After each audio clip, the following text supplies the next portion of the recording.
Hello বন্ধুরা, গত 14ই আষাঢ় আমরা গিয়েছিলাম মানিকোড়া মেলাতে। আর আষাঢ়ি পুজো হচ্ছে, সেই জন্য গিয়েছিলাম। এদিকে আমরা পৌঁছে গেলাম। কত লোকজন, যেরকম কার্তিক মাসে কালী পুজোতে যেরকম ভিড় হয় প্রায় সেরকমই ভিড় হচ্ছিলো। আর কয়েকটা দোকান এসেছিলো ভালোই। এইদিকে আমরা মন্দিরের সামনে ঢুকে গেলাম। মন্দিরের ভিতরে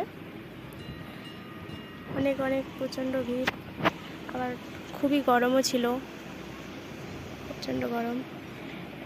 এইদিকে মাকে প্রণাম করে নিলাম। আর ভেতরে ঢোকার জন্য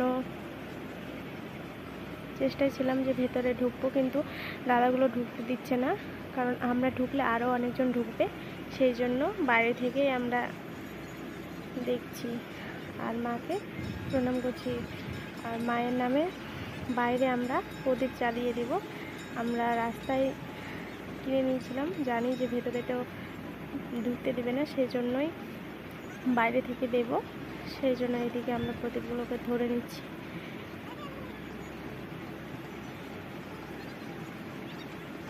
অনেকজন দিচ্ছে তো এখান থেকেও, সেই জন্য আমরাও এখানেও পাচ্ছি না, লাইন ধরেই।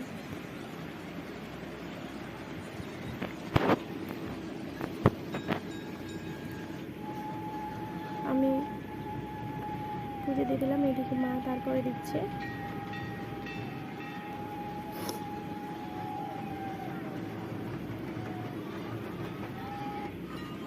আমি বলছি যে দেখো, আমার পুজো কমপ্লিট হয়ে গেল, আমরা বেরিয়ে গেলাম মন্দির থেকে, সেটাই বলছি, কিন্তু শোনা যাচ্ছে না। এদিকে একটা দিদির দোকানের সামনে চলে এসেছি, বলছি তোদের ভিডিও ছাড়ার কোনো কাজ নেই। প্রচণ্ড খিদে লেগে গেছিলো, সেই জন্য ফুচকা খাচ্ছিলাম।